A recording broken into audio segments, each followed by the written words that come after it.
warahmatullahi wabarakatuh. Waalaikumsalam warahmatullahi wabarakatuh. Alhamdulillahirabbil alamin. Allahumma shalli wa sallim ala habibika Mustafa ka nabiyina Muhammadin wa ala alihi washabihi asma'in. Amma ba'du.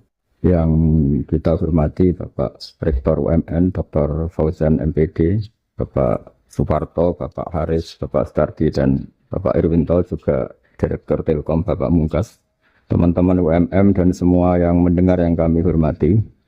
Ini ngaji itu harus objektif itu jujur. Jadi bisa saja korbannya ayah saya, bisa rektornya, bisa semuanya. Tapi korban dengan makna yang bagus. Karena di antara saran Al-Quran, Allah ngendikan kalau belajar atau mencari nasihat atau mencari kebaikan apa saja, itu diistilahkan walau ala anfusikum awil walidaini wal aqrabin. Meskipun ketentuan itu merugikan kamu. Jadi ketentuan apapun yang merugikan kita, kita harus tetap kaji. Meskipun itu tidak menguntungkan kita. Karena banyak problem, mulai dulu sebenarnya problem itu.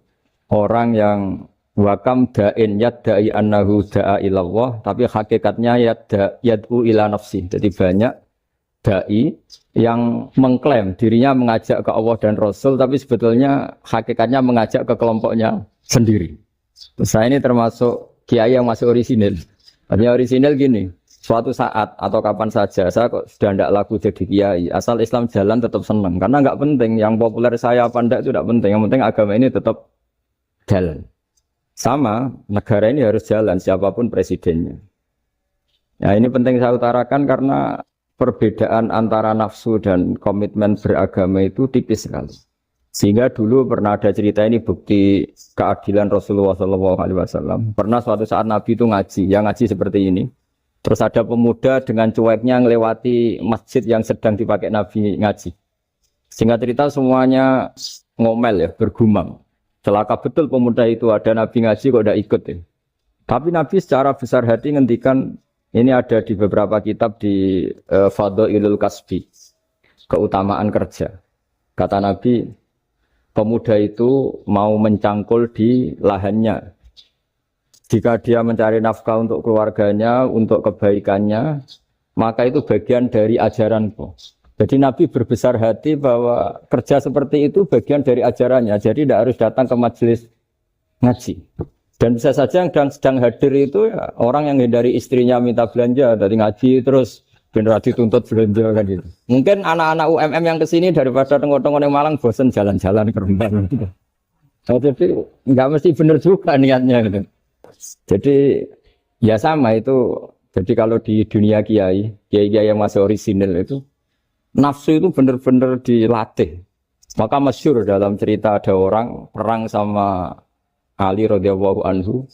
Ketika perang ini sangat semangat. Tapi ketika orang itu meludahi dan Sayyidina Ali ini tersinggung karena diludahi, Sayyidina Ali langsung angkat tangan. Sudah perangnya nggak usah diteruskan. Karena saya marah sama kamu sekarang demi nafsu. Karena kamu meludahi saya. Padahal saya tadi motifnya demi Allah dan Rasul. Jadi sangat tipis bedanya kita emosi karena diri kita dan emosi karena Allah dan Rasul. Sehingga ketika diludahin ini terus beliau mikir jangan-jangan perang saya karena saya diludahin. Nah yang hilang dari peradaban modern adalah Allah itu tidak begitu hadir di hati kita. Saya sering cerita di mana-mana, teks hadis itu sebenarnya berbunyi gini, ini hadis sahih. Mangka na yu'minu billahi wal yaumil akhir fal yukrim jarohu. Ada yang fal yukrim jarohu doifahu, ada yang fal yakul khairan aw liyasmut. Siapa yang iman dengan Allah dan Rasul maka harus memuliakan tetangganya, memuliakan tamunya. Dulu itu ada seorang ulama dipanggil anak muda, dibully terus sekarang. Wahai kiai, datang ke rumah saya. Datang kiai itu. Setelah sampai ke rumah orang itu, silakan kiai kembali ke rumahnya. Saya tidak butuh kiai. Kiai itu dengan riang kembali. Setelah di rumah dipanggil lagi. Pak Yai, silakan datang ke rumah saya. Datang lagi. Ya senyum-senyum kiainya santai. Wah, nggak jadi butuh Pak Yai. Silakan kembali lagi. Sampai 3 kali. Oh itu kalau rektor digitukan marah itu. Dosen marah. Kiainya santai.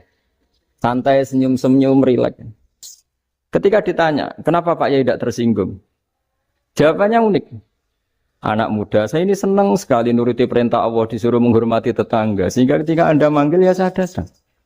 Ketika Anda nyuruh pulang ya saya pulang. Saya senang sekali nyenangkan tonggo. Dan itu perintah Allah. Jadi tidak ada hubungannya dengan kamu. Wah, pemudanya nangis minta dimaafin. Kalau kita kan enggak. Kita ini dosen, kiai, mungkin kita doktor, mungkin kita profesor. Tapi kita ini sering didikte oleh orang bodoh. Kalau orang bodoh itu jengkel, lo kita ya jengkel. Lo kamu jengkel, dijengkelkan orang bodoh itu namanya terdikte. Itu bodoh apa pinter? Oh, itu tidak pinter sama sekali. Kalau betul-betul kamu pinter, hanya bisa didikte oleh Allah Subhanahu wa Ta'ala. Jadi antara hukum Allah apa? Wa ahsin man asa'a ilaika. Berbuatlah baik sama orang yang berbuat buruk sama Anda. Itu dikteannya Allah. Kalau dikteannya orang-orang bodoh, kayak dimangkel ben mangkel. Terus kamu mangkel. Itu bodoh apa pinter? Nah, problem kita kekinian adalah wong pinter, wong bodoh itu podo-podo bisa didikte oleh sekelilingnya. Terus karuan wataknya perempuan seperti itu, wataknya anak-anak seperti itu, kita didikte. Anak-anak jengkelin kita mangkel, berarti kita didikte oleh orang bodoh. Makanya agama itu unik, kadang ngendikan wa ahsin man asa'a ilaika, kadang wasil man qata'aka. Sambunglah orang yang memutus kamu. Karena dengan demikian kita hanya didikte oleh Allah Subhanahu wa Ta'ala. Bukan didikte oleh hukum sosial. Cara Jawane nak ngapiki tangga sing apik akeh tunggale. Berbuat baik sama yang berbuat baik pada kita itu mbok orang fasik ya seperti itu, maling ya seperti itu, sama. Tapi kalau berbuat baik sama orang yang berbuat jelek sama kamu itu baru luar biasa. Dan memang teksnya hadis wa ahsin man asa'a ilaika. Berbuat baiklah sama orang berbuat buruk sama kamu. Jadi enggak boleh orang didikte. Makanya ngaji di sini diantaranya saya akan cerita dalam sebuah hadis sahih, dalam hadis hasan yang diriwayatkan Imam Tirmidzi ada kalimat dari Rasulullah SAW. Dawe Nabi, la takunu imma'atan, taquluna in ahsanan nasu ahsanna wa in zalamu zalamna. Walakin watti'u anfusakum in ahsanan nasu an tuhsinu wa in asa'u alla tazlimu. Kamu jangan jadi orang yang mudah diombang-ambingkan oleh orang sekeliling kamu. Yaitu kamu mengatakan jika orang baik ke saya akan baik, jika orang buruk ke saya juga akan membalas buruk. Itu namanya Anda didikte. Tapi berkomitmenlah kamu akan berbuat baik meskipun orang lain berbuat buruk. Nah sekarang logika sosialnya begini. Kalau di Indonesia itu ada 1000 kiai, ada 1000 profesor yang ingin membenahi Indonesia. Rata-rata orang awam itu semau gue. Terus mereka mendikte kita. Perilakunya enggak simpatik, perilakunya jengkelin. Terus 1000 profesor ini ikut jengkel. Itu kira-kira jadi solusi apa goblok bareng? Sama 1000 kiai ini ikut jengkel. Ini jadi solusi apa goblok bareng? Goblok bareng. Nah problem sekarang kita ini biasa didikte orang bodoh. Nah makanya ciri khas orang muslim itu kata Nabi, mangkana yu'minu billahi wal yaumil akhir. Jadi baik tetangga karena perintahnya Allah dan Rasul. Pentingnya apa? Bedanya karena berbuat baik ini perintahnya Allah, mbok tonggo apik lah kita tetap apik karena perintahnya Allah dan Rasul. Begitu juga dengan hubungan dengan istri, dengan anak. Bojomu lagi cerewet lah kita tetap apik. Karena dengan cara itu kita hanya tunduk kepada Allah dan Rasul. Tapi kalau kamu istri saya kalau baik ya saya baik, kalau enggak ya enggak. Berarti Anda didikte oleh perilakunya dia. Itu latihan ya kalau dalam bahasa pondok latihan jadi wali itu yang paling berat. Nabi itu kalau sama orang munafik itu sabarnya Masya Allah. Padahal Nabi berso kalau orang itu orang munafik. Karena dengan cara seperti itu, bahwa kebaikan Nabi pada seseorang itu atas perintahnya Allah dan Rasul, bukan atas nama servis. Kalau Nabi hanya baik kepada Abu Bakar, itu mungkin orang bilang, wis adune wong Abu Bakar baik sama Nabi. Tapi kalau Nabi baik sama orang munafik, Abdullah bin Ubay bin Salul, itu kalau enggak perintahnya Allah dan Rasul itu enggak bisa. Nah ini cobalah berlatih seperti itu, sehingga kita tidak mudah didikte. Ya saya ulang lagi, enggak mudah apa? Dikit.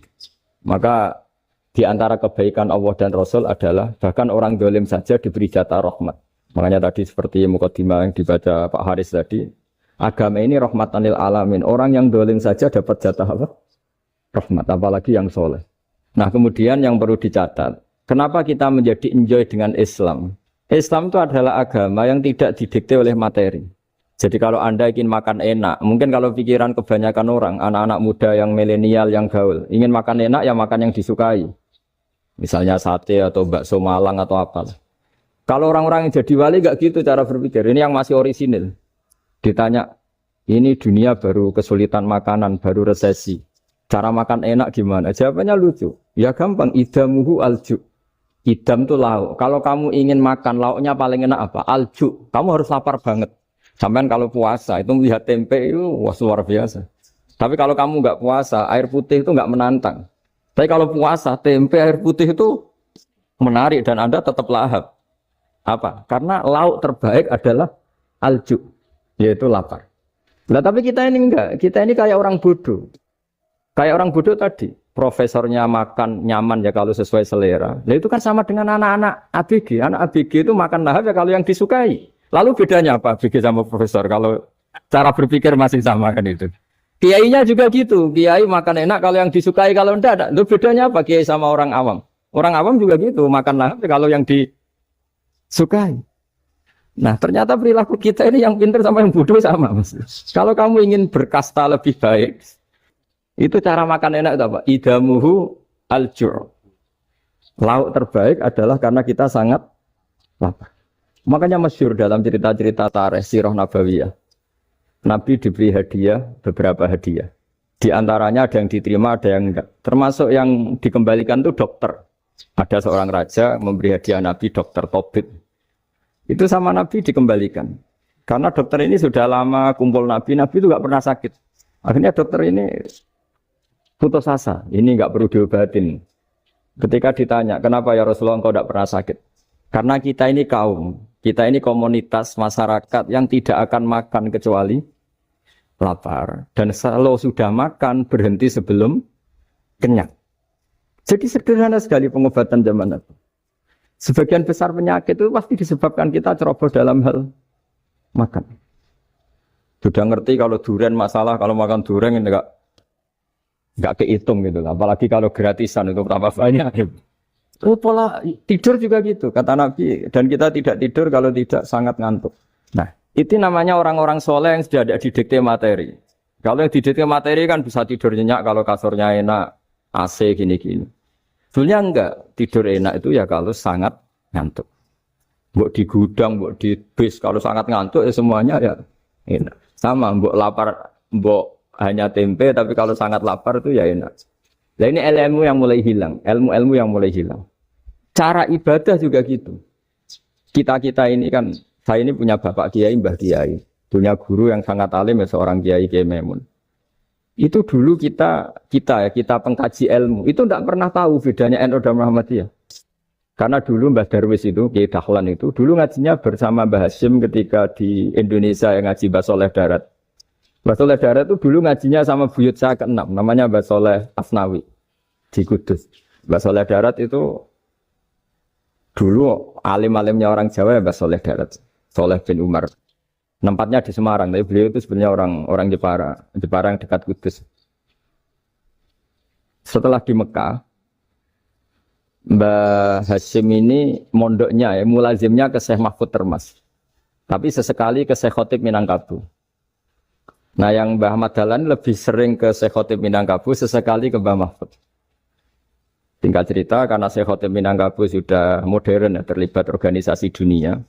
Pas itu beliau pengagum Muhammad Abduh, pengagum Rasid Ridho. Sehingga bawaannya Mbah Dahlan itu lebih pergerakan karena beliau lebih ngidolakan Syekh Khotib. Nah Syekh Khotib sendiri sebenarnya orang Minangkabau. Jadi beliau namanya Muhammad saja sebetulnya. Jadi menantunya orang Arab. Oh itu dicibir mertuanya ini karena punya mantu orang Jawa, orang ndak Arab.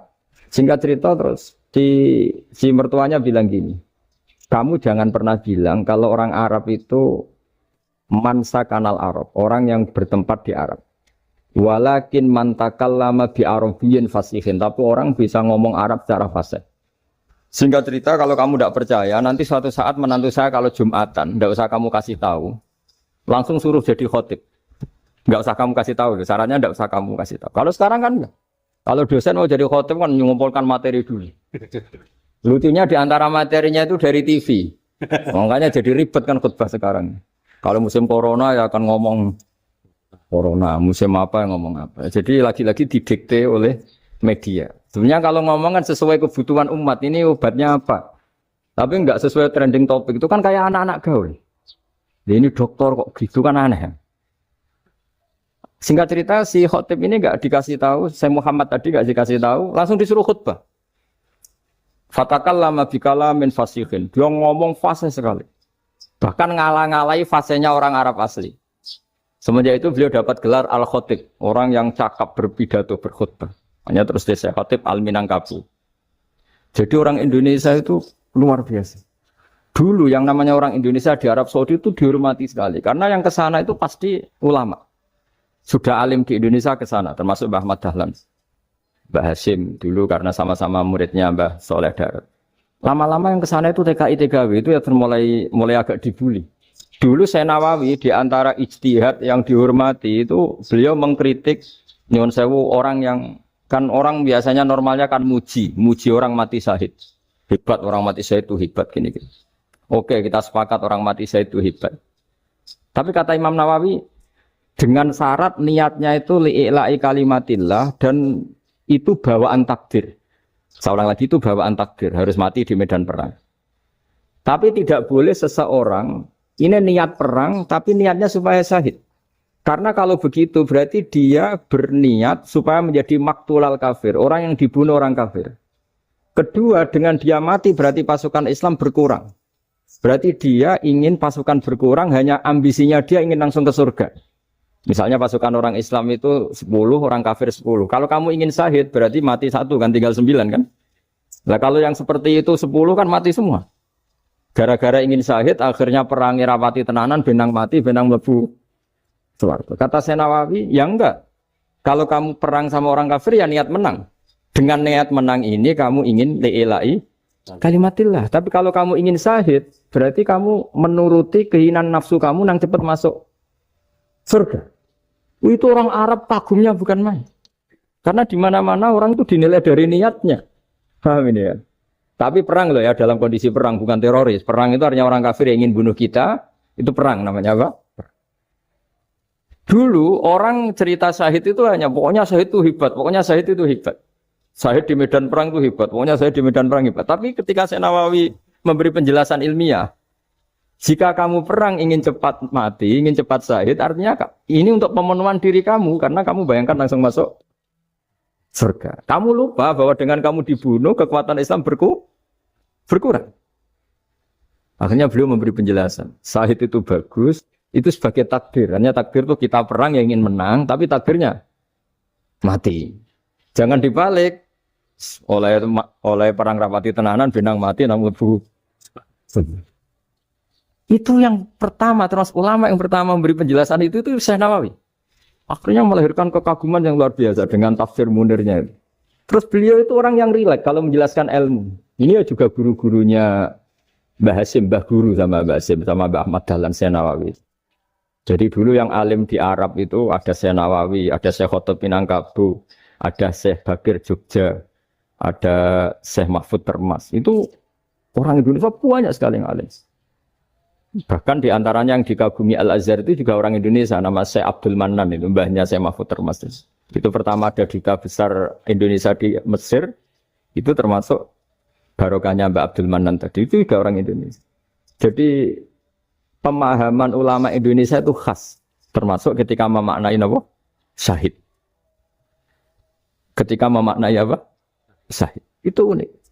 Ketika Syekh Nawawi diuji dulu itu yang namanya ulama diuji dulu oleh 100 ulama. Jadi dulu ya ada kompetisi. Imam Bukhari diakui jadi ahli hadis itu diuji oleh mi'atu muhaddisin, 100 orang ahli hadis. Sanad dibolak-balik, matanya dibolak-balik, tapi beliau tetap bisa mengembalikan proporsi sanad itu. Syekh Nawawi pernah diuji gini. Ayul afdol al ulama awis salatin. Keren mana ulama sama raja atau sama orang-orang kaya, sama penguasa? Ya keren ulama. Dibully sama orang. Tapi setahu saya banyak ulama yang antri di rumahnya raja. Tapi saya tidak tahu melihat raja antri di rumahnya ulama. Ya kan kebanyakan kan mungkin ustadz atau kiai yang antri ngajukan proposal kan. Kan enggak. Nah kalau raja kan enggak pati itu. Malah enggak usah antri. Kiainya sudah nyambut sebelum datang. Jawabannya lucu Syekh Nawawi itu. Dan yang tanya itu langsung diem. Ya karena ulama itu tahu fungsinya uang, sehingga cara nyari sampai seperti itu. Sementara raja-raja itu tidak tahu fungsinya ilmu, makanya tidak pernah sowan ulama. Sehingga, jadi ya dianggap enteng saja. Ulama kan tahu fungsinya uang, tahu untuk pondok, tahu masjid. Sementara raja tidak tahu fungsinya. Jadi itu khas Jawa ya. Khas Jawa, khas Indonesia. Apa-apa yang menurut orang banyak dengan tanda kutip itu buruk atau baik, itu orang Jawa menafsirkan tuh gampang saja. Sehingga semenjak itu Jawa itu dipandang betul. Saya punya kitab namanya Qadhayal Haji wal Umrah. Itu terbitan Hayatul Ulya Arab Saudi, milik Wahabi. Itu diantara fatwa yang dipakai untuk solusi muskilatul haji, problem-problem haji kekinian. Itu fatwanya syekh-syekh yang dari Indonesia. Termasuk Syekh Khotib Minangkabau, Syekh Nawawi Banten, Syekh Bakir Nur Jogja. Misalnya begini, dalam fatwa-fatwa yang menyulitkan kita ya, sampai sekarang jadi perdebatan. Ketika Safa dan Marwah itu dengan batas tertentu, saya ulang lagi dengan batas tertentu. Mau tidak mau atas nama kebutuhan, itu kan butuh perluasan. Karena kalau naik turun itu mudah disepakati ulama. Jadi misalnya gini ya, saya punya tanah seluas ini. Pasti orang akan mengatakan sampai bawah ya tanah saya, sampai atas tanah saya. Itu mujma' alaih, itu disepakati. Sehingga Nabi ngendikan al-Ka'bah min tuhumil ardi ilas sama Ka'batun. Ka'bah sampai ujung bumi, sampai ke aras semuanya Ka'bah. Sehingga tidak ada perdebatan ulama ketika Masjid Haram di tingkat, kemudian yang di atas sholat. Tetap dia menghadap Ka'bah. Tidak harus dulu melihat di bawah, enggak. Karena Ka'bah sampai langit. Sama, tanah Anda kamu tingkat sampai 10, enggak ada tetangga protes. Karena bawah sampai atas tanah Anda. Tapi kalau diperluas, tanah Anda kamu luaskan setengah meter saja atau 3 cm saja, iso geger mbek tonggo. Karena di mana-mana batas itu ya tadi. Kalau atas bawah miliknya, kalau samping enggak. Pertanyaannya, perluasan Mina itu ke samping. Perluasannya Matof yang Mas'ah itu juga ke samping. Geger kan ulama dunia. Bagaimana hukumnya Mina Jadid? Mina yang diperbarui atau Mina yang diperluas. Itu diantara rujukan baik yang membolehkan maupun yang menentang. Itu ya syekh Indonesia. Itu orisinal tuh. Saya punya kitab orisinal terbitan Hayatul Ulya. Kira-kira ya kemenaknya Arab Saudi kalau di Indonesia itu. Itu yang dirujuk Dawei Syekh Nawawi, Dawei Syekh Khotib Minangkabau. Karena apa? Ada logika khas Jawa. Misalnya begini. Meskipun saya tidak perlu fatwa Mina Jadid sah apa enggak, memang jadi perkhilafan ulama. Misalnya kampung ini dinamai Mina. Pertanyaannya gini, tanah yang di samping ini bisa milik Anda apa enggak? Ya bisa Gus kalau dibeli atau dihibahkan. Berarti tanah di samping Anda menjadi milik Anda karena ada proses pengambil alian lewat beli maupun hibah. Nah masalahnya ini negara itu berhak menganeksasi atau memasukkan ini sebagai Mina. Itu ulama Jawa kalau ditanya, alasannya apa? Fa'innal muttasila bisyek hukmu dzalika syek. Karena yang gantet, yang mutasil, itu bisa dihukumi seperti sesuatu itu. Jadi kalau ini Mina, ya yang gantet Mina ini, ya bisa dikatakan Mina. Beda dengan membuat Mina, Malang Mina, wah itu tidak bisa, tidak mutasil kan? Itu enteng sekali ulama Jawa. Satu ya tentu karena kebutuhan, tapi asal masih al-muttasilu bihi, yang masih tanah yang masih mutasil. Nah, ketika perluasan mas'ah antara Safa dan Marwah kan misalnya ini batas luasnya Safa, ini batas luasnya Marwah. Lalu atas nama kebutuhan, Safa Marwah itu sampai sini. Sampai agak meluas ke sini. Itu geger Arab Saudi. Wah, ini gimana? Padahal tawaf itu harus antara Gunung Safa dan Gunung Marwah. Sa'i itu ya. Tapi kalau istilah Quran memang tawaf sama-sama. Makanya apa? Inna Safal Marwata min sya'airillah faman hajjal baita wa i'tamara fala junaha alaihi ayyat tawafati. Nah, jadi kalau istilah sa'i di Quran itu masih tawaf. Karena harus ada, kalau bisa lah, bukan harus. Kalau bisa memang harus ada unsur muternya. Kita kalau sa'i kan dari sini Safa sampai sini Marwah. Terus kan agak muter ke sini. Nah, kan agak membentuk lingkar, makanya Quran tetap mengistilahkan apa? Tawaf. Jadi bukan sini ke sini, terus sini ke sini kan enggak, tapi sini sampai sini, terus muter kan, terus sini. Jadi antara setar dan selama ini prakteknya kan gitu ya. Safa ngambil sini, terus ke sini, terus agak muter. Nah, karena ada unsur agak muter ini terus orang menyebut apa? Tol. Tapi itu bukan syarat sah, ini cerita ideal. Saya ulang lagi ya. Gunung Sofa itu puncaknya atau pucuknya kalau dalam bahasa Jawa itu ya hanya segini, ini sampai sini. Nah, kelompok Islam yang fikih keras nggak boleh diperluas karena Allah memilih tempat ini itu spesial, jadi nggak boleh ke yang lain. Tapi ketika kebutuhan mendesak, mau tidak mau harus diperluas. Itu jawabnya Kiai Jawa lucu. Gunung sing ketok itu sing dhuwure tok. Sikilane luwih ombo. Jadi karena kan gunung kan bentuknya gini. Nah, sofa yang kecil itu yang atasnya, tapi sikilannya sini kakinya lebih luas. Jadi boleh perluasan asal tidak melebihi kakinya. Ya dihitung ya lebih luas. Jadi Kiai Jawa itu kayak wong delok gunung Penanggungan, kayak gunung Arjuna. Di mana-mana puncak gunung itu lebih kecil timbang kakinya. Artinya diperluas ini bukan berarti tidak di sofa dan tidak di itu khas Kiai Jawa. Jadi jangan kira orang Jawa itu udah hebat-hebat sekali. Termasuk perkembangan hotel di Arab Saudi. Itu dulu sebelum ada hotel. Buyut saya kelima atau keenam dulu haji namanya Badur Rahman. Itu kalau mau ingin menghindari terik matahari itu masuk gua. Itu masuk gua itu hanya separuh badan, kakinya di luar. Jadi jangan bayangkan kalau gua di Indonesia kayak gua Akbar di Tuban orang bisa masuk jalan-jalan, enggak. Gua di Arab tuh kayak cepitan batu tidak sampai masuk. Sehingga kepalanya dimasukkan, kakinya masih kena matahari. Saking panasnya Arab Saudi. Sehingga dalam bayangan hijrah ketika Nabi bersembunyi di gua Sur, itu kata Abu Bakar, kalau orang kafir melihat kakinya pasti melihat kita karena nggak bisa masuk penuh. Jadi orang tuh mau dempes tok. Sehingga ya kira-kira luasnya gua paling segini. Makanya guyonannya kiai-kiai itu untung enggak kayak gua Indonesia. Kalau kayak gua Indonesia laba-labanya capek karena luas kan. Jadi jangan bayangkan gua Arab tuh kayak gua Indonesia. Makanya bayangannya andai kan orang tuh melihat ke bawah pasti melihat kita karena orangnya enggak bisa masuk penuh. Enggak bisa masuk 100%. Ya kayak cepitan batu lah mirip. Itu kan mirip Gunung Uhud. Gunung Uhud kata Rasulullah nanti kalau kamu perang itu di atas, menang atau kalah di atas. Musuh biar di bawah. Dengan di atas kamu bisa mana? Jangan bayangkan kayak Gunung Merapi, kayak Gunung Penanggungan. Lah kalau Gunung Penanggungan mana ke bawah yang layang kan? Jadi gunung di Arab itu kayak bukit. Ya sampean pernah kan ke Uhud itu ya sama ini aja tinggi ini kan? Nah ini yang mulai ada mis. Makanya terjemah itu susah di Indonesia. Karena jabal itu udah harus tinggi. Kalau tinggi nggak bisa mana dari atas ke bawah kan nggak ngefek kan.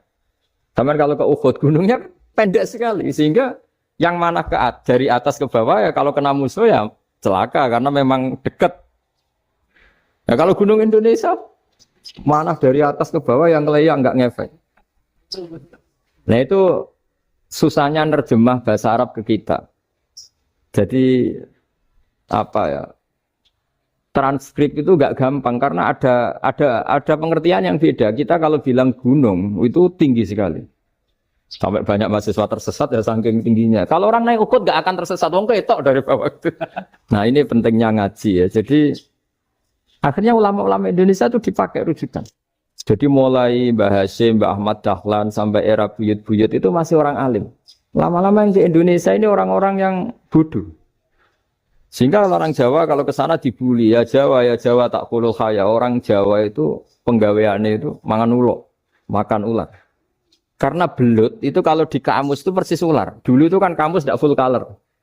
Gara-gara gak full color, gambar belut sama ular itu sama. Belut itu belut sama ular kalau gak full color gambarnya sama apa enggak? Sama. Terus orang Jawa itu kan masih banyak yang makan bajing itu apa? Ketupai. Bajing kalau digambar tidak full color sama dengan tikus. Gambar yang tidak warna. Hitam putih. Sehingga kita ini dibully pemakan tikus dan pemakan ular.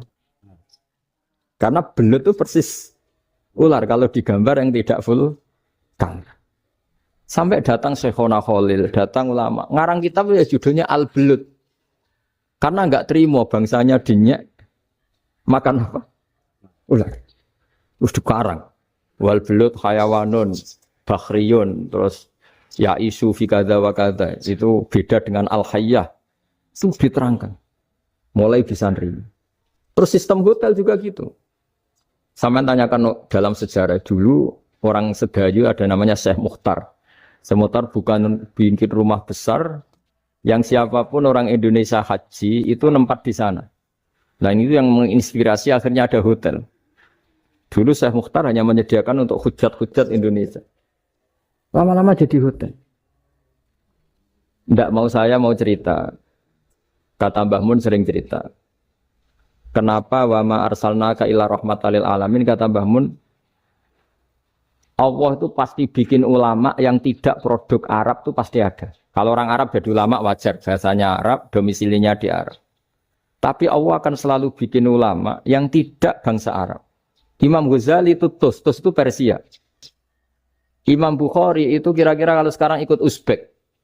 Ya, Imam Bukhari itu kalau negara sekarang ikut mana? Uzbek. Kenapa demikian kata Mbah Mun? Karena Allah sudah ngendikan wa ma arsalnaka illa kafatan linnas. Manusia semua ini kena khitabnya Islam. Kalau tidak ada ulama yang dari berbagai negara, kesannya Islam itu hanya milik orang Arab Saudi. Makanya Allah selalu bikin ulama-ulama yang bahkan tidak Arab. Termasuk Imamul Muhaddisin, yaitu Imam Bukhari, itu orang Uzbek. Orang Rusia lah kalau sekarang ikut Uni Soviet dulu. Imam Ghazali itu orang Persia. Syekh Nawawi itu orang Banten. Karena Allah ingin memaklumatkan bahwa Islam ini untuk semua. Sehingga orang yang tidak Arab pun bisa belajar Islam. Yang alimnya itu gak kalah sama orang apa? Arab. Makanya ini PR ya. Kalau Gus Dah Ploso nanti ngendikan suatu saat orang belajar Islam itu bahkan orang Arab pun bisa belajar ke Indonesia. Kalau orang Indonesia bisa alim betul kayak dulu. Sekarang banyak liga antar ulama. Itu orang Indonesia pasti masuk. Ulama-ulama top dunia itu pasti orang Indonesia banyak yang masuk. Karena tadi ketika orang Indonesia baca kitab, itu orang Arab itu kagum. Kok bisa ada bahasanya baca secara benar? Bukan sekadar bisa baca secara benar. Karena memang dilatih sedemikian rupa di pondok-pondok. Makanya kita semua lah, yang alim di Indonesia itu kemana-mana ya pasti alim. Dulu putra Mbah Mun namanya Gus Zofur itu tahun pertama ya sudah the best di tahun pertama. Kalau tahun pertama the best-nya ilmunya bawaan dari sarang, dari keluarganya. Gus Najim mondok di Said Muhammad tahun pertama sudah dipuji sebagai yang teralim karena ya sanggup. Kalau dipujinya tahun ketiga, tahun keempat kan mungkin dapat dari sana. Ini tahun pertama. Saya ulang lagi tahun. Karena pengajaran di Indonesia itu luar biasa di pondok-pondok. Makanya kalau dalam anekdot pondok itu cerita-cerita lucu itu. Ada orang Jakarta ngaji, setelah di kelas itu pelengahan terus. Melihat jendela, lihat pintu terus. Lama-lama gurunya marah. Kamu diajarin kok enggak punya sopan. Melihat pintu terus enggak memperhatikan guru ya. Anak Betawinya jamnya lucu. Habis Pak Guru bohong. Kenapa ya? Kamu Pak Guru bilang Ja'a Zaidun, Zaid datang. Tak lihat enggak ada yang datang. Setelah itu contoh nasab kan ro'a itu Zaidan. Saya melihat Zaid. Saya enggak melihat Zaid. Contoh ketiga yang jar kan maror tuh Zaidin. Saya berjalan ketemu Zaid. Pak Guru diam di situ enggak jalan-jalan. Jadi saking detailnya Indonesia itu diajari. Kalau rofa Ja'a Zaidun. Kalau nasab ro'a itu Zaidan. Kalau jar maror tuh Zaidin. Nah si murid Betawi ini karena pertama sekolah, ngiranya gurunya itu cerita, Zaid datang. Makanya dia lihat pintu terus, mana katanya datang kok enggak datang-datang. Nah dengan latihan seperti itu, kemungkinan orang Indonesia salah itu kecil karena memang dilatih betul. Saya ulang lagi karena memang dilatih betul. Sehingga ketika orang Indonesia ini yang cerita seorang wartawan, ini kisah nyata, kali ini tidak anekdot kisah nyata. Ada wartawan internasional ngeliput Ramlah itu di Gaza, ya, di Palestina. Wartawan Indonesia ini hanya bisa bahasa Inggris. Dijak ngomong bahasa Arab. Terus dia bilang saya ada visa. Saya ada visa, saya bisanya ngomong Inggris. Tapi apa yang terjadi setelah sholat, si Indonesia ini jadi imam pakai sholat jariyah lagi. Baca bismillah benar, bismillahi jar karena mudhof ilaih. Terus ketika i'tidal ya benar, Rabbana lakal hamdu mil'us samawati wa mil ardi benar. Ketika tahiyat ya benar, at-tahiyatul mubarakatuh sholawat. Sama orang Arab ini diagumi. Orang Arab kalau senang orang itu dicium. Kamu tawaduk, sebenarnya kamu itu ahli bahasa Arab. Karena orang Indonesia sekali sholat itu nggak ada yang salah. Meskipun benarnya karena hafalan, tapi bagi yang ahli nahwu itu hebat. Misalnya kita kalau ngapalkan kan Bismillahi, Bismi jar karena ba, Allahi jar karena mudhof ilaih, Ar-Rahmani jar karena sifat, Ar-Rahimi karena sifat. Alhamdu rofa karena mubtada, Lillahi jar karena ada huruf jarli, Robbi jar karena sifat. Sebetulnya tidak karena pinter, tapi karena hafalan. Tapi orang Indonesia hebatnya itu benar terus. Rabbana lakal hamdu. Ya kan, alhamdu rofa, terus mil'us samawati ya rofa karena sifat. Sehingga terus orang Indonesia kalau sholat di Timur Tengah itu dipuji. Karena makhrajnya ya benar, rofa nasabnya juga benar. Nah itu di negara lain tidak ada enggak Indonesia. Orang Cina itu sering bikin marah orang-orang Arab. Karena kalau dongo itu enggak fasih kayak orang Indonesia. Orang Indonesia kalau dongo ya Allahumma tohhir qalbi. Orang Cina, ini yang jadi guyon di Arab. Allahumma tahir, kalbi. Itu kan bedanya jauh. Itu orang Arab pertama membiarin. Lama-lama kalbun entak gitu. Maksudnya asu-asumu gitu. Karena dia bilangnya qaf itu kaf. Jadi kalau Allahumma Allah tahir, kalau aturi nyucekno panjenengan kalbi ing asu ingsun kan. Tapi kalau qalbi itu ati ingsun, tapi kalau kalbi anjing ingsun. Bedanya qaf sama kaf. Karena orang-orang kalbun entak. Asu-asumu. Maksudnya kan. Tapi padahal orang Cina itu bareng dilihat teksnya ya pakai qaf. Orang Indonesia enggak, mulai kecil dilatih sak fase-fase. Sampai yo sulit betul latihan Fatihah itu. Kalau di Kudus malah sampai 3 bulan Fatihah. Sampai at-tahiyyatu, kurang bersih. At-tahiyyat sampai gitu. Sampai ada cerita itu orang dipanggil maftuhin itu enggak melengak, harus maftuhin. Baru melengak. Tapi barokahnya itu orang Indonesia kalau dongo memang benar-benar Allahumma tahhir qalbi. Ya Allah sucikan hati kami, bukan tahhir qalbi. Karena sekali jadi kaf itu maknanya anjing saya. Ya Allah sucikan anjing. Jadi ini orang Indonesia. Jadi kata Mbah Mun, dawe Mbah Mun, illa kafatal linnas, bahwa agama ini milik semuanya. Itu diantara bukti Allah menghendaki atau mendesain Islam seperti ini. Orang yang belajar di Indonesia. Itu pengetahuannya Islam, pengetahuannya tentang Islam itu tidak kalah sama yang belajar di Al-Azhar, sama yang belajar di Arab Saudi. Makanya ini PR-nya UMM, PR-nya IAIN, PR-nya UIN. Bisa enggak sealim mereka dalam bahasa Arab? Nah, bahasa Arabnya Mu'man anta, ana zaidun. Jangan sampai, karena kita di sana ini kadang dibully. Orang Arab tuh kalau bully kita, sampai tak kasih cerita. Oh, itu ngawurnya Masya Allah. Kata dia, ada anak orang Indonesia haji. Si anaknya orang Indonesia yang dijotos sama anaknya orang Arab. Dijotos, dipukul. Singkat cerita terus si orang Indonesia enggak terima, anaknya yang orang Arab dipukul. Yang balas bapaknya. Orang Arab tanya, 5 ada dorab ibni, kenapa kamu mukul anak saya? Itu orang Indonesia bahasa, wah anakku dibalas. Jadi hanya bilang gitu. Artinya, anak saya dihada ya maka tak ada. Arabnya gitu. Anak saya dipukul maka saya balas mukul. Itu orang Arab mantok-mantok oh gitu. Paham? Suatu saat ada orang Indonesia itu sama orang Arab itu dilus-lus. Dilus-lus itu ya digini-giniin.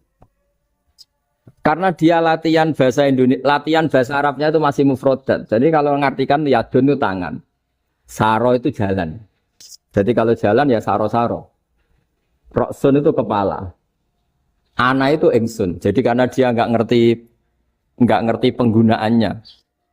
Itu bahasa Arabnya itu yadun anta. Jadi bukan yaduka tapi yadun anta. Berarti tangan kamu. Saro-saro itu jalan-jalan. Ala roksi ana yang atas sira ingsun. Jadi mestinya yang benar kan yaduka saro ala roksi atau gitu. Tapi enggak dipotong-potong. Yadun tangan kan, anta kamu. Berarti tangan kamu. Saro-saro jalan-jalan. Roksun itu sirah, anak ingsun. Jadi di atas Kepala saya. kepala saya. Orang Arab tertawa-tawa. Tapi paham. Kalau maksudnya seperti itu. Jadi kita ini dibully di Arab itu Masya Allah.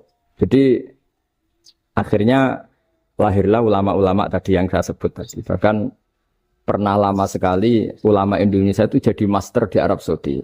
Yaitu Senawi Banten. Itu kalau orang sana bilang itu Sayyidu Ulama Il-Hijaz. Top-topnya ulama Mekah Madinah. Padahal beliau orang Indonesia. Dan dimakamkan di Ma'la itu dekat makamnya Sayyidah Khadijah. Karena sangat dihormati.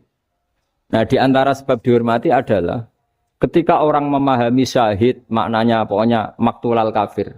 Syahid itu adalah orang yang kalau perang itu mati di medan perang. Itu Imam Nawawi merinci secara detail. Kalau dia perang supaya tujuannya mati syahid cepat ke surga, berarti dia nuruti hadzun nafsi. Ingin cepat ke surga. Tapi dia lupa bahwa dia dengan terbunuh, pasukan Islam berkurang kekuatan. Maka syarat perang yang benar adalah ya ingin menang. Di mana-mana perang ya ilahi kalimatillah supaya kalimat Allah itu menang. Jangan ingin kalah. Soal dia mati takdir, tapi jangan ingin mati. Wah itu terus dikagumi. Ternyata memang, oh iya ya kalau pasukan Islam 10, kafir 10, kita ingin syahid, berarti ya kalau orang ingin syahid kan terus mungkin perangnya ada hati-hati, main ngawur saja terus kalah mati. Sudah kalon satu kan, terkurangi satu kan. Nah kalau semuanya 10 punya niat gitu, ya itu Senawawi. Senawawi itu orang yang begitu gampang nerangkan Quran. Jadi, akhirnya lahirlah ulama-ulama tadi yang saya sebut tadi. Bahkan pernah lama sekali ulama Indonesia itu jadi master di Arab Saudi. Yaitu Senawi Banten. Itu kalau orang sana bilang itu Sayyidu Ulama Il-Hijaz. Top-topnya ulama Mekah Madinah. Padahal beliau orang Indonesia. Dan dimakamkan di Ma'la itu dekat makamnya Sayyidah Khadijah. Karena sangat dihormati. Nah, di antara sebab dihormati adalah ketika orang memahami syahid, maknanya pokoknya maktulal kafir. Syahid itu adalah orang yang kalau perang itu mati di medan perang. Itu Imam Nawawi merinci secara detail. Kalau dia perang supaya tujuannya mati syahid cepat ke surga, berarti dia nuruti hadzun nafsi. Ingin cepat ke surga. Tapi dia lupa bahwa dia dengan terbunuh, pasukan Islam berkurang kekuatan.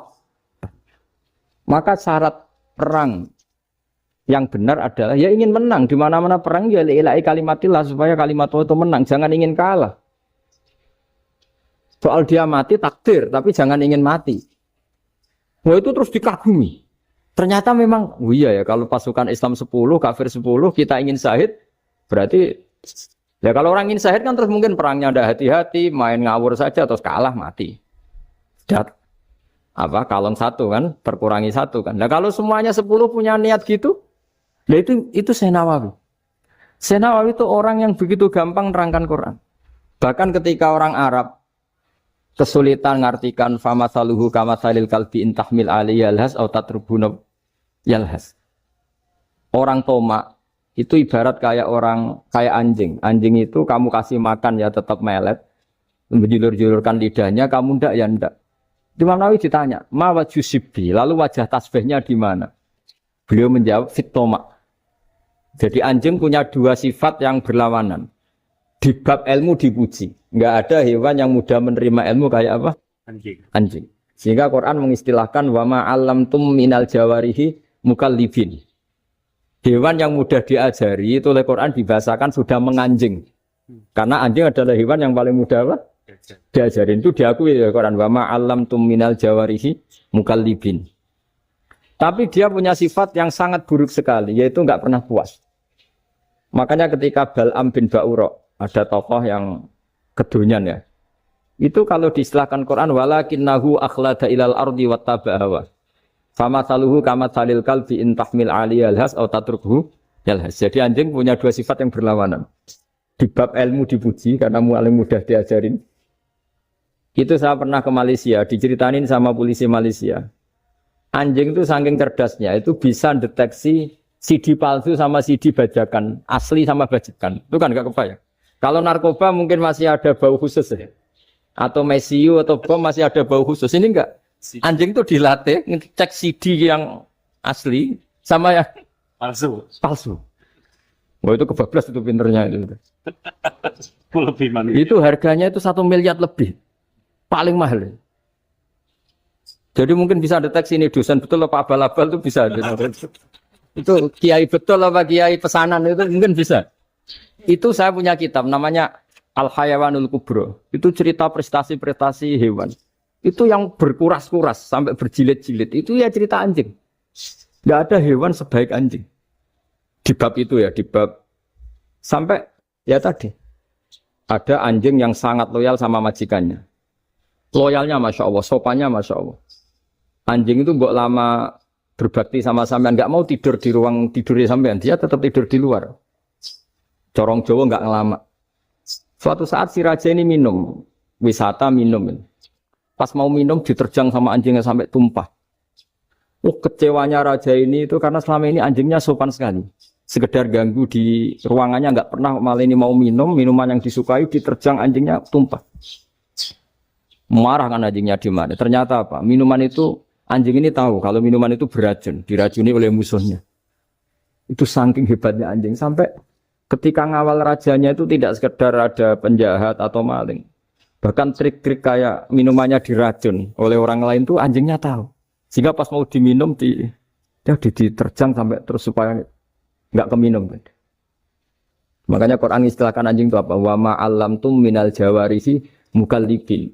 Hewan piaraan yang kamu ajarin nanti sampai sepinter anjing. Makanya Ashabul Kahfi itu ketika ngajak anjing tadi, beliau tidur, anjing itu tidurnya bil wasit. Wakal buhum basitun zira'aihim bil wasit. Jadi dia tidur dalam posisi siaga. Loh coba anjing itu nggak pernah sekolah. Karena dia posisi menjaga, tidurnya itu kayak siaga gini. Bukan ngorok semadep ke atas terlentang itu enggak.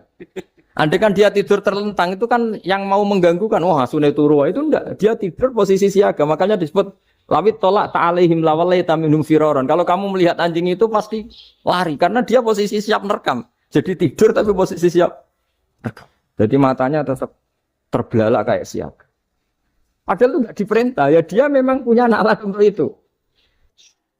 Ini disebut wa ma 'allamtum minal jawarihi mukallibin. Dan dalam teori modern juga gitu. Tapi dalam hukum Islam yang dianut mazhab Syafi'i, itu anjing tetap najis. Ya sudah najis ya najis. Tapi ada mazhab lain yang mengatakan tidak najis. Tapi tidak usah ngurmat anjing, geger nanti kalau rektor kampus punya anjing. Tapi ilmu itu bagus untuk kelangenan kadang. Andai kan tidak ada mazhab Malik, maka kita kesulitan menceritakan Ashabul Kahfi yang hewan piaraannya itu anjing. Tapi misalnya anjing disucikan, kita juga nanti susah menjelaskan hadis Nabi, malaikat itu tidak masuk rumah yang di situ ada apa? Anjing.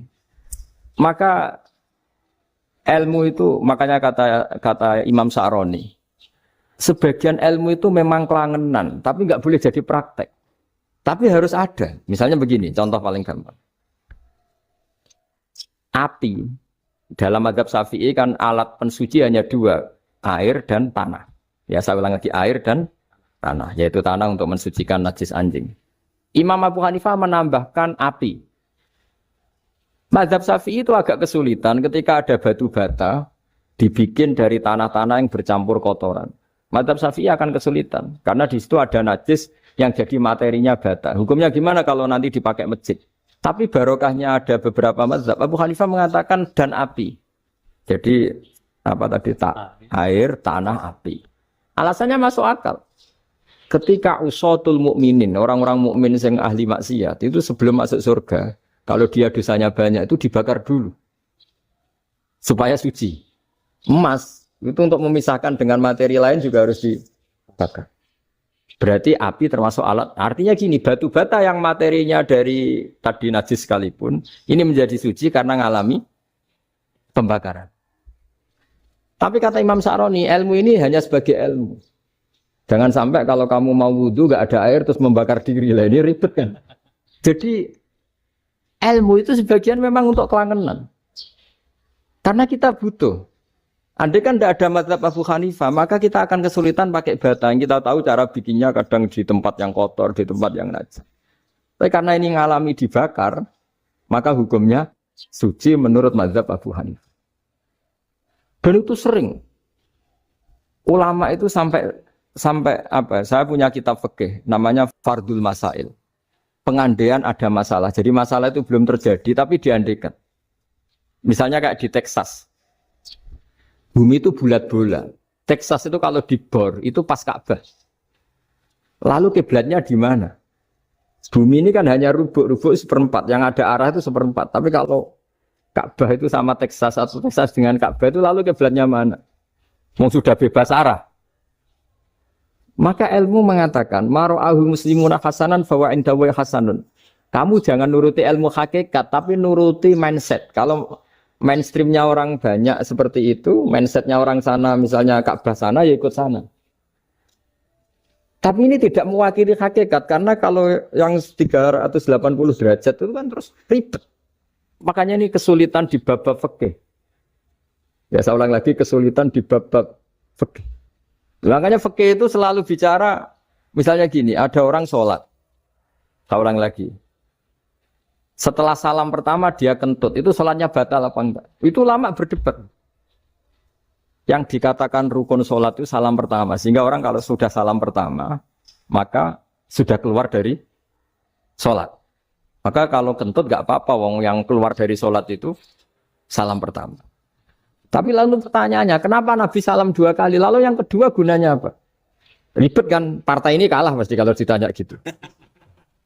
Tapi kalau ditanya dibalik, sholat itu satu ibadah yang dimulai dengan takbir, yang diakhiri dengan salam. Berarti salam pertama itu pengakhir apa nunggu salam kedua?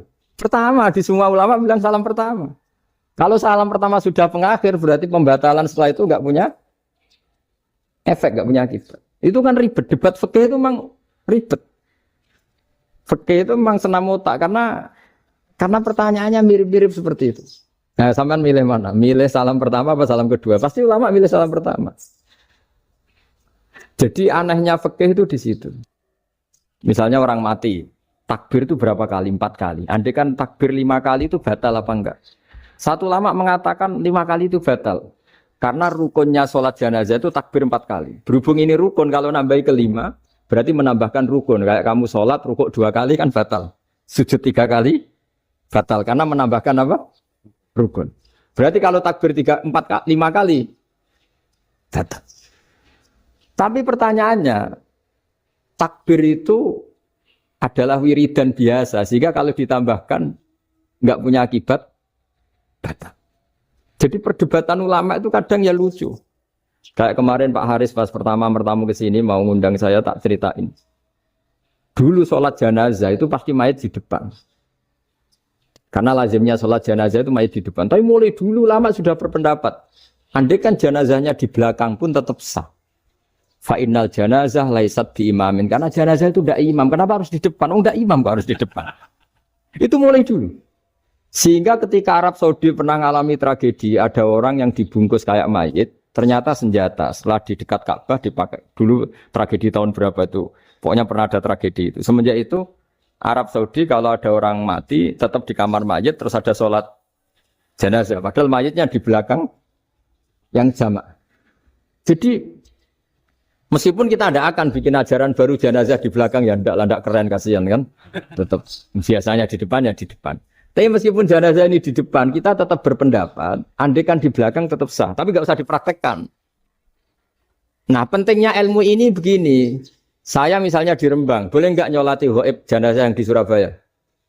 Boleh kan? Padahal yang kita sholati di belakang. Jadi ilmu itu penting. Cocok nggak cocok, nama ilmu itu penting. Terus ada gini lagi pertanyaan di fikih. Memang saya sengaja akan ngaji fikih. Kalau ngaji intelektualitas orang Muhammadiyah juara lah. Tapi ini ngaji fikih. Ada orang sarungnya itu pas sampai lutut. Kalau berdiri lututnya tertutup. Tapi nanti kalau ruko agak jengking lututnya terbuka. Itu batalnya nunggu ruko apa mulai takbir sudah batal? Padahal pasti nanti batal kalau ruko ini. Itu ada ulama yang mengatakan, ya batalnya nunggu ruko. Bagaimanapun terjadinya pembatalan waktu ruko. Ada ulama mengatakan yang enggak mulai awal sudah tidak sah itu karena pasti ngalami batal. Nah, Pertanyaan-pertanyaan seperti itu penting karena lalu Allah menilai apa? Ya nilai niatnya. Misalnya gini, kalau contoh itu mungkin Anda tidak tertarik. Tapi contoh begini. Kita mau operasi jam 10 siang. Kita tahu kalau nanti 10 siang akan divonis medis harus makan karena mau berobat. Malamnya itu kalau kamu orang soleh, bayangkan kamu orang soleh. Kalau tidak orang soleh kan tidak punya komitmen. Kamu milih niat puasa, apa enggak jam 10 mesti mokak menisan raposo. Kamu orang soleh. Kalau kamu orang soleh pasti milih puasa karena ini Ramadan. Meskipun nanti jam 10 pasti disuruh batal sama dokter. Setidaknya kita berpikir gini, nak mati jam itu paling enggak ditulis saya sebagai orang yang puas. Jadi perasaannya orang soleh itu beda. Kalau orang kok sampean barang menisan raposo kok ya mesti. Sampean tidak pernah berpikir bahwa puasa mulai fajar sampai jam 10 itu luar biasa. Bisa saja kita mati jam 7, bisa saja mati jam 6. Kan ditulis Allah sebagai orang yang berkomitmen terhadap puasa. Terus ada kemungkinan kecil. Udahlah jam 10 itu dokternya sakit atau enggak jadi ke sana. Berarti kamu kan enggak jadi buka. Kan ya mungkin juga. Sama yang tadi. Delalah sebelum ruko ana wong sing nyarongi sampean. Sehingga sholatnya normal. Kamu tidak menemukan pakaian yang pas, jebule pas setelah ruko, mau ruko, ana wong wah, sholatnya kira bener disarongi. Itu agama. Jadi agama itu dimulai dari mana coba? Dimulai dari niat, dari komitmen. Nah, sekarang kelirunya kenapa ada garis keras? Agama itu dimulai dari keinginan ideal. Itu yang mulai itu ada orang-orang garis keras. Agama ini enggak, agama ini dimulai dari niat. Sampai ada kaidah agama la yudraku kullu la yutraku kullu. Kalau tidak bisa ideal jangan ditinggalkan sama sekali. Tapi orang enggak, sekarang bayangkan Islam itu ideal. Pemimpinnya ya soleh, masyarakatnya soleh, enggak ada maksiat, enggak ada apa. Senan apa ilmu? Kalau secara ilmu mulai dulu ya ada orang dolim, ada orang soleh. Nabi kurang baiknya. Di angkatan itu ya ada orang munafik. Sehingga ulama itu sudah berpendapat ideal itu piye. Zaman Nabi saja ada orang apa? Munafik. Itu ilmu. Kalau nuruti kelangenan inginnya dunia ya steril, enggak ada maksiat, enggak ada. Dan agama itu diciptakan Allah itu memang unik. Calon Nabi misalnya, Nabi Musa itu sing rumat Fir'aun. Ketika Nabi Muhammad lahir sing ribet manitia ini Abu Lahab. Orang dosen UMF. Coba. Karena Allah ingin memaklumatkan ke kita bahwa agama ini akan hidup di kondisi apapun. Asia, istrinya Fir'aun itu termasuk mukminah yang dipuji Quran. Padahal dia bukan istrinya pengurus NU atau pengurus Muhammadiyah. Istrinya Fir'aun. Tapi itu pelajaran bagi kita bahwa orang-orang baik itu tidak harus di lingkungan yang baik. Masjid paling makmur itu kadang di dunia mungkin, ya jangan bakas Mekah Medina itu karuan. Mungkin di antara masjid yang makmur justru yang di Kanada, di Amerika mungkin. Karena merasa minoritas itu perpustakaannya ada, kajiannya ada. Tapi banyak masjid di daerah pesantren yang malah sepi. Karena kiainya tahu jamaah di masjid itu wajib. Lalu itu ada daerah pesantren, saya ulang lagi ada daerah pesantren. Didikon pengajian, monggo nekani pengajian, maca selawat ning omahe ganjaran padha wae. Ribet kan? Mau dibantah itu benar. Mau dibiarin merusak tatanan. Jadi saya mohon sekali ya, jadi ilmu itu diperbandingkan supaya perbedaan-perbedaan itu biasa. Dulu Imam Malik itu punya murid namanya Imam Syafi'i. Itu dalam banyak hal. Itu perbedaannya tajam sekali. Ya saya ulang lagi, dalam banyak hal itu perbedaannya tajam sekali. Misalnya begini. Ini terakhir percontohan saya fikih, nanti dikaji sendiri. Ada seorang A'rabi, Ja'a A'rabiyun. Ini di hadis sahih diulang-ulang di semua Al-Kutubus Sittah ada peristiwa ini. Ja'a A'rabiyun ila Rasulillah sallallahu alaihi wasallam faqala ya Rasulullah ahlaktu. Qala wa ma ahlakaka? Qala wa qatu imraati fi nahari Ramadan. Ya Rasulullah, saya ini orang yang rusak. Kenapa? Saya ini hubungan intim sama istri saya ketika masih siang Ramadan. Singkat cerita orang ini dihukum berat sama Nabi. Hukumannya adalah karena dia membatalkan puasa ketika dengan hubungan intim. Sama Nabi dihukum, kamu harus merdekakan budak. Wah, tidak mampu ya Rasulullah, saya tidak punya budak. Jadi ini bukti bahwa agama ini sangat sosial sehingga sebagian kafaroh harus memerdekakan budak. Kamu kalau gitu puasa 2 bulan. Yang baru puasa 2 hari aja kecelakaan malah disuruh puasa 2 bulan. Ya sudah kamu ngasih makan 60 orang miskin. Saya ini orang paling miskin. Jadi sudah miskin agak hiper lah orang itu. Poso-poso kok gitu. Itu kata ulama kalau orang Jawa gak mungkin makanannya tempe mendoan gak mungkin. Di Jawa itu gak mungkin lah. Ada orang batal puasa karena hubungan apa intim. Ada istrinya gak cantik, cerewet, sang lanang mangane mendoan. Itu tidak mungkin. Kecelakaan itu tidak mungkin. Tidak mungkin itu. Tapi kalau Arab mungkin karena makanannya apa? Daging. Singkat cerita, terus pertanyaannya gini. Kalau batal biasa itu kan bayarnya puasa 1 hari. Kalau batal, tapi kalau batal pakai hubungan intim, pakai jima kalau dalam bahasa fikih, itu kafarohnya berat. Yaitu merdekakan budak atau puasa 2 bulan berturut-turut. Pertanyaannya gini.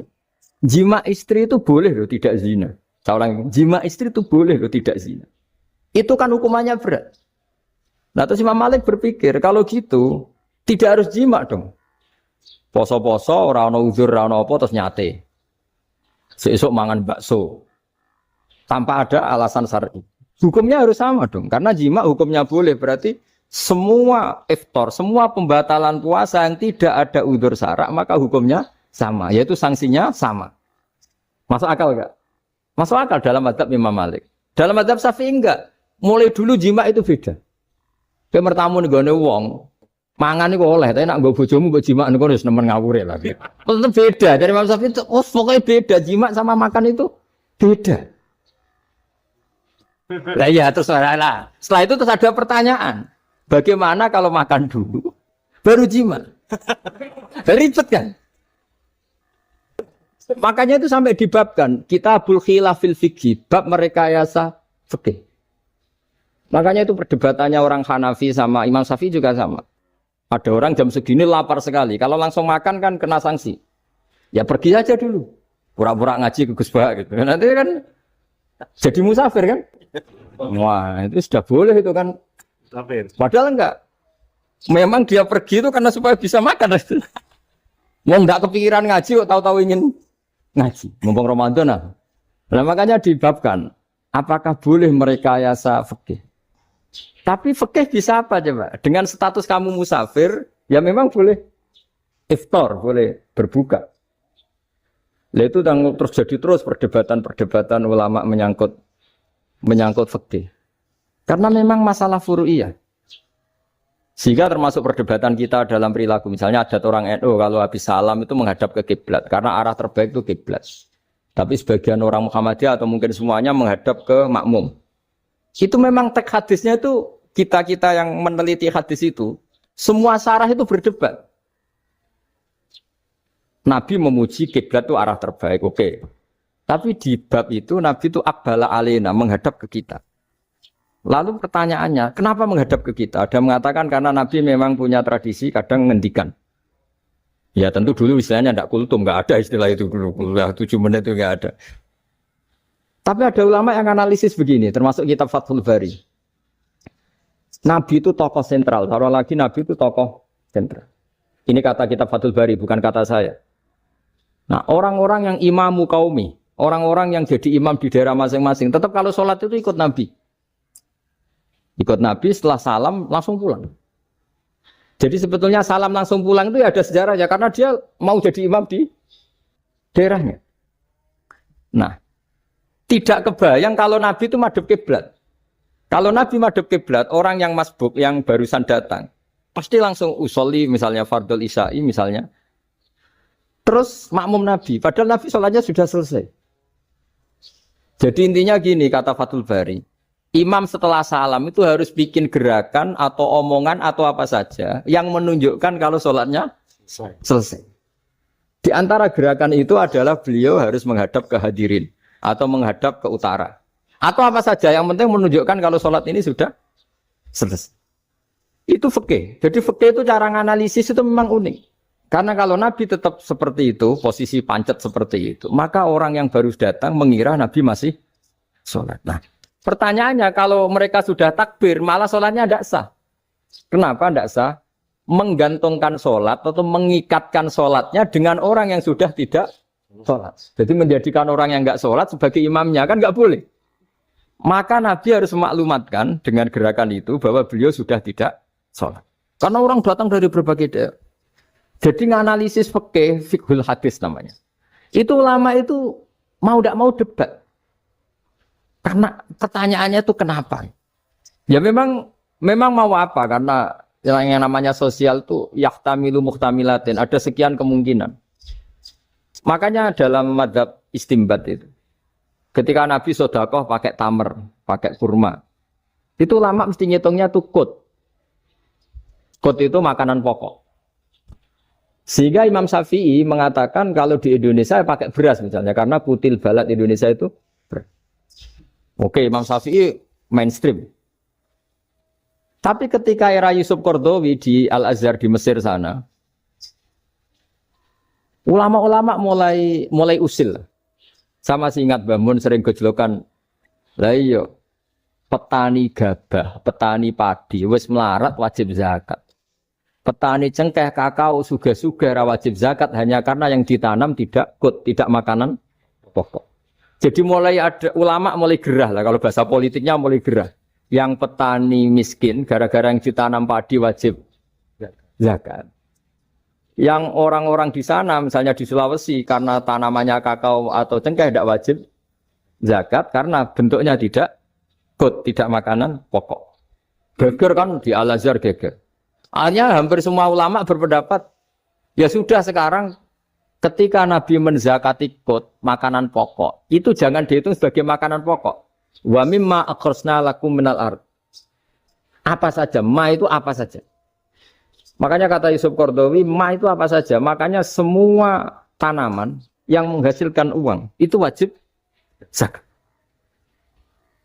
Nah, masalahnya kitab-kitab Syafi'iyah itu sudah mamlu'ah, sudah penuh dengan penjelasan misalnya fala zakata fil khadrawat. Maka enggak perlu zakat untuk kayak kangkung, semangka dan sebagainya. Nah, lalu kiai-kiai angkatan modern kayak Mbah Mun itu sering dapat masukan. Saya pernah dengar sendiri. Yai, saya ini punya sawah 1 hektar, tak tanamin padi, itu enggak pernah kaya saya. Sekarang tak tanamin kangkung malah saya kaya, karena tiap 3 hari panen tak kirim ke Jakarta. Itu orang Indramayu yang tanya. Jadi tanam padi enggak pernah kaya, tanam kangkung kaya. Nah, karena dia orang soleh, kalau zakat boten. Mau diwajibkan zakat tidak makanan pokok, mau tidak wajib dia kaya. Semenjak itu perubahan di Indonesia ikut. Akhirnya ada zakat. Pokoknya asal tanaman yang 1 nisab ya wajib zakat. Masih ada debat lagi. Ketika nanam ingin dipanen, itu dia petani apa pedagang? Karena nanti perdebatannya ikutnya zakat zuruk, zakat tanaman apa zakat pedagang. Kalau sampean nggak pernah debat berarti sebenarnya Anda tidak dosen Islam ini. Mau berusaha nggak pernah diskusi fikih apa Islam.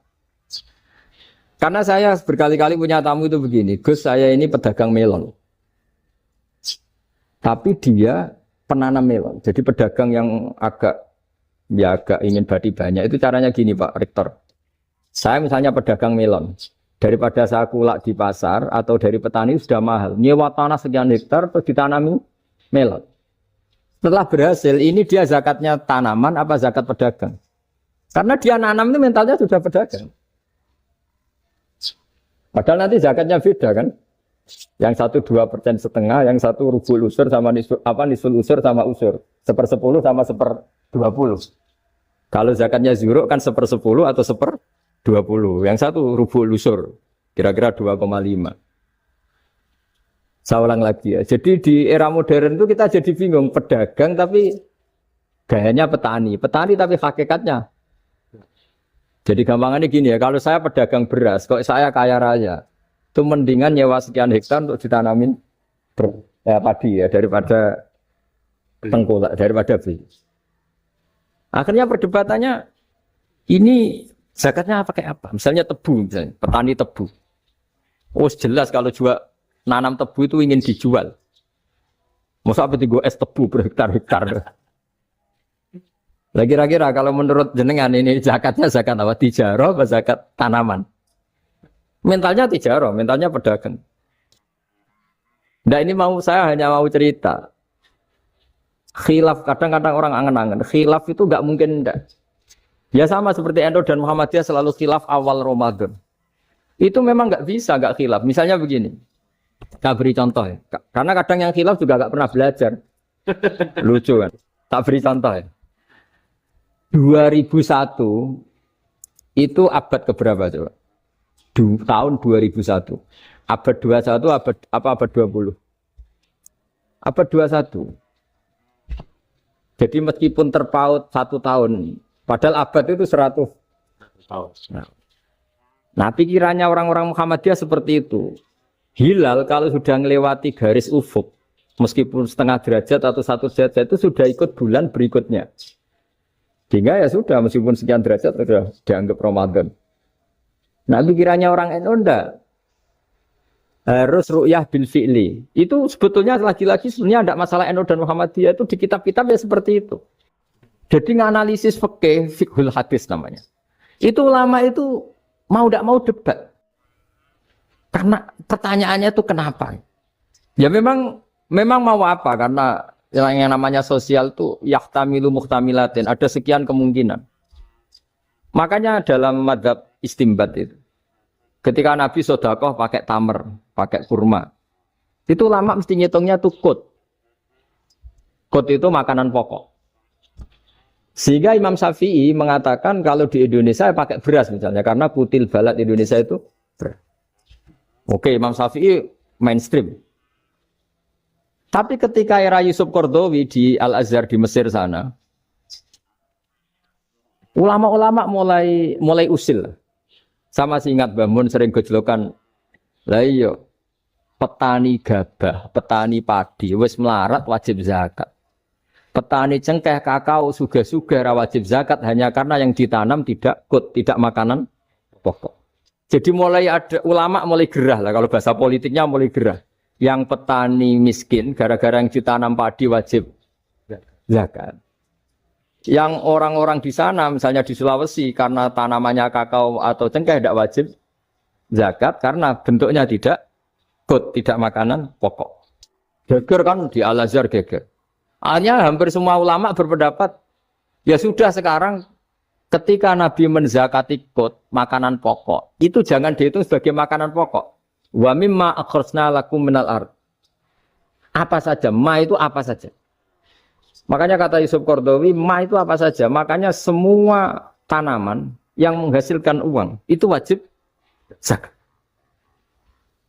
Nah, masalahnya kitab-kitab Syafi'iyah itu sudah mamlu'ah, sudah penuh dengan penjelasan misalnya fala zakata fil khadrawat. Maka enggak perlu zakat untuk kayak kangkung, semangka dan sebagainya.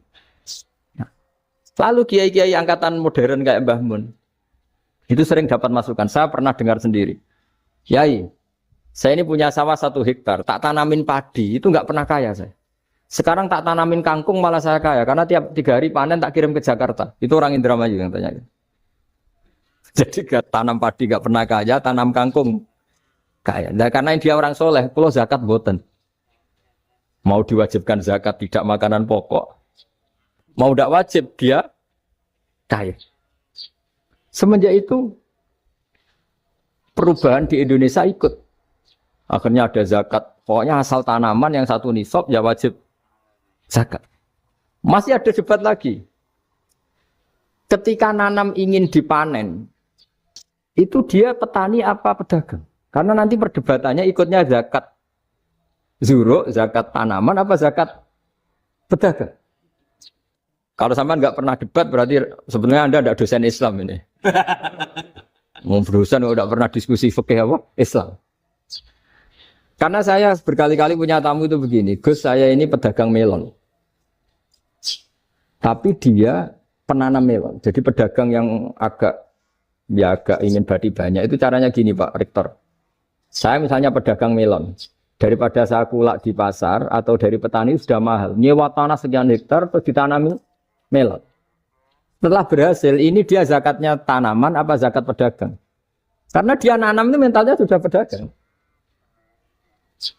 Padahal nanti zakatnya beda kan?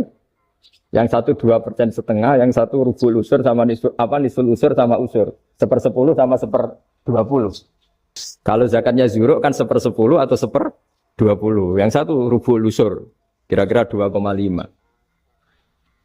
Saya ulang lagi ya. Jadi di era modern itu kita jadi bingung pedagang tapi gayanya petani. Petani tapi hakikatnya. Jadi gampangannya gini ya, kalau saya pedagang beras, kok saya kaya raya, itu mendingan nyewa sekian hektar untuk ditanamin padi ya daripada tengkulak, daripada beli. Akhirnya perdebatannya ini zakatnya pakai apa? Misalnya tebu, misalnya petani tebu. Oh jelas kalau jual nanam tebu itu ingin dijual. Masa apa gue es tebu berhektar-hektar. Lagi kira-kira kalau menurut jenengan ini zakatnya zakat apa? Tijarah apa zakat tanaman? Mentalnya tijarah, mentalnya pedagang. Nah ini saya hanya mau cerita. Khilaf, kadang-kadang orang angen-angen. Khilaf itu nggak mungkin enggak. Ya sama seperti NU dan Muhammadiyah selalu khilaf awal Ramadan. Itu memang nggak bisa nggak khilaf. Misalnya begini. Tak beri contoh ya. Karena kadang yang khilaf juga nggak pernah belajar. Lucu kan? Tak beri contoh ya. 2001 itu abad keberapa coba? Tahun 2001. Abad 21 abad 20? Abad 21. Jadi meskipun terpaut 1 tahun, padahal abad itu 100 tahun. Nah pikirannya orang-orang Muhammadiyah seperti itu. Hilal kalau sudah melewati garis ufuk, meskipun setengah derajat atau 1 derajat itu sudah ikut bulan berikutnya. Sehingga ya sudah, meskipun sekian derajat sudah dianggap Ramadan.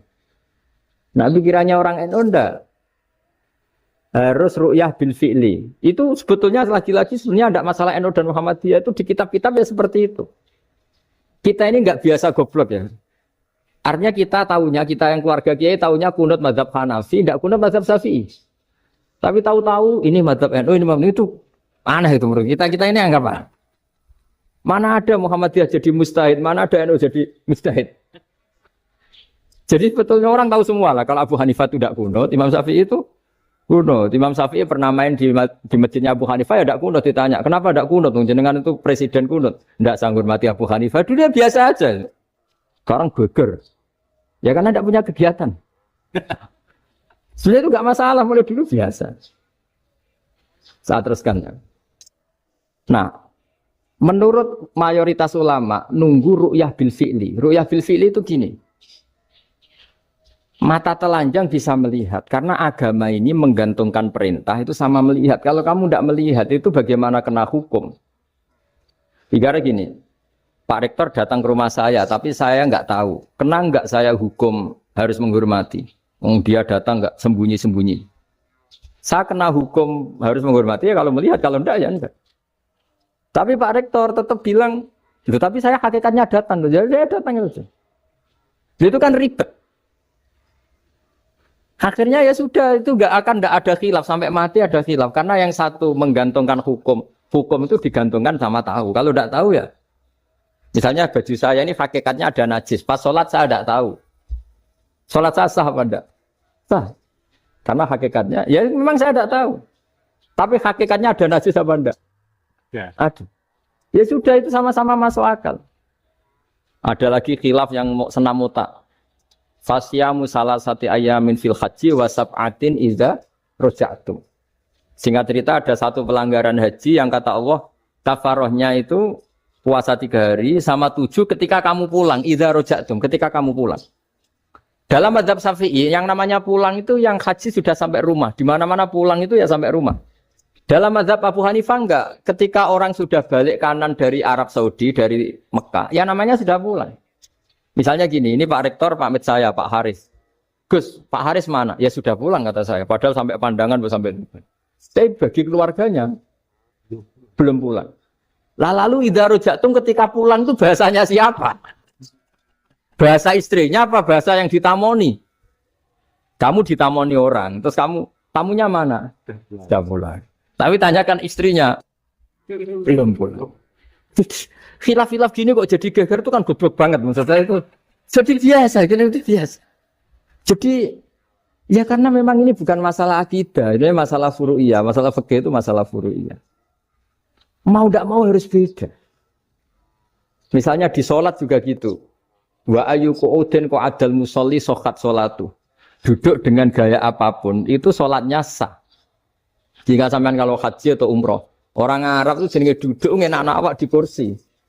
Duduk sopan ya hanya orang Indonesia loh. Kalau sholat tuh masih duduk ala orang tahiyat. Kalau sampean di Mekah, duduknya pakai apa coba? Kursi ya. Oh enak sholat duduk. Karena memang takbirnya di fikih dengan duduk gaya apa saja sah. Makanya sengenak awak duduk di kursi. Ribet kan?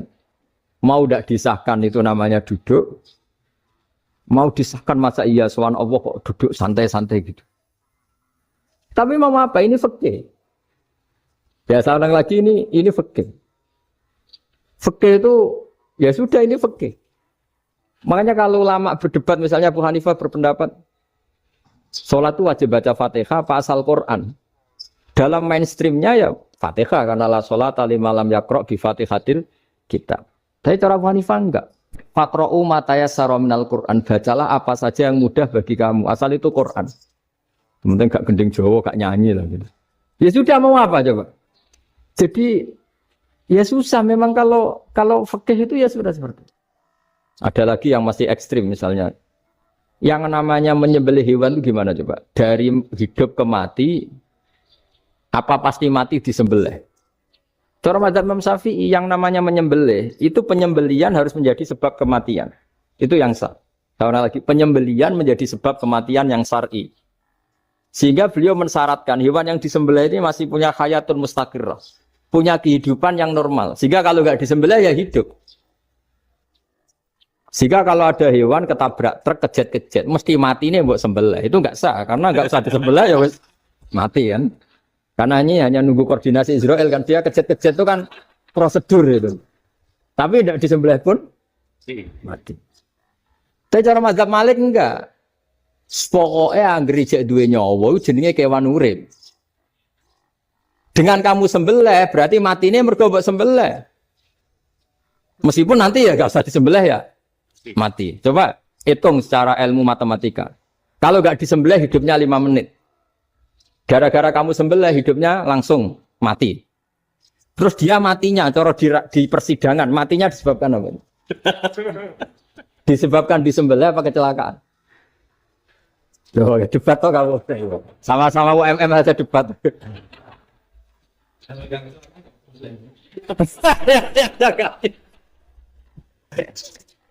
Lalu saya pernah ngalami nyata itu. Saya jalan-jalan sama anak saya pakai motor.